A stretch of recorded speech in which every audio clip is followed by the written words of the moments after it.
and I read this scripture by her bedside.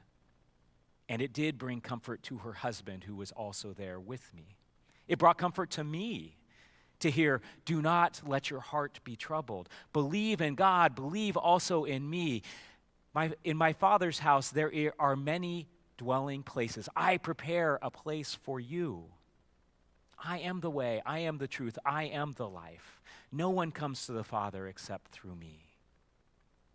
It invites peace.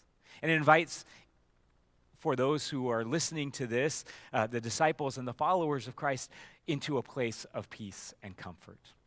Now, interestingly enough, what we caught on at our Bible study was this is lifted up in the context of Jesus just telling Peter, hey, you're going to deny knowing me 3 times.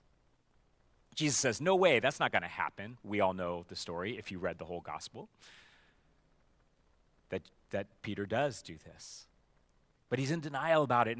And I imagine what it must feel like to hear Jesus say, hey, you're going to deny knowing me. How hard that must have been to hear, and how scared he was, and how much he couldn't believe that this would be something that he would do. The very next words, do not let your hearts be troubled. When we put it in context, we really kind of see where this comfort is intended for those disciples who were going to follow Jesus on this path to Jerusalem. I'm glad for the selection of song that we sang for our offertory, because it speaks of that walking towards the cross. It fits right into this word and this I am statement. It brings comfort because it calls us to understand that God is with us.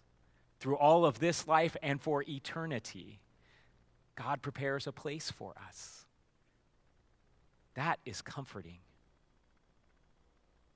We consider other last words of Jesus as we think about the farewell discourse, and we can imagine and hear Jesus saying, Father, forgive them, for they know not what they do. Today you will be with me in paradise, Jesus says from the cross. My God, why have you forsaken me even, brings comfort.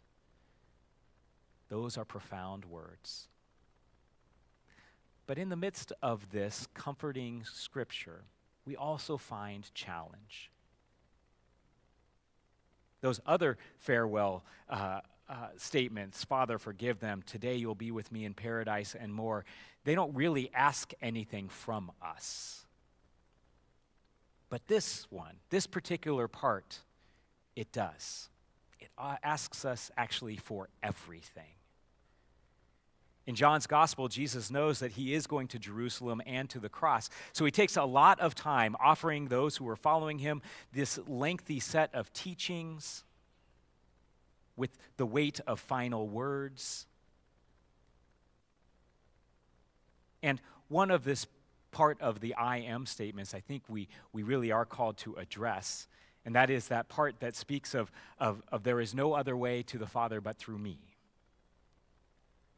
And I just want to touch on that because it fits in with this statement, I am the way. You see, there's very little controversy when we hear Jesus say, I am the light, or I am the bread, or even I am the good shepherd, and I have many other sheep in my fold. It doesn't spark a lot of debate, but this one does because it feels very definitive and even exclusive, right? And it creates a lot of challenge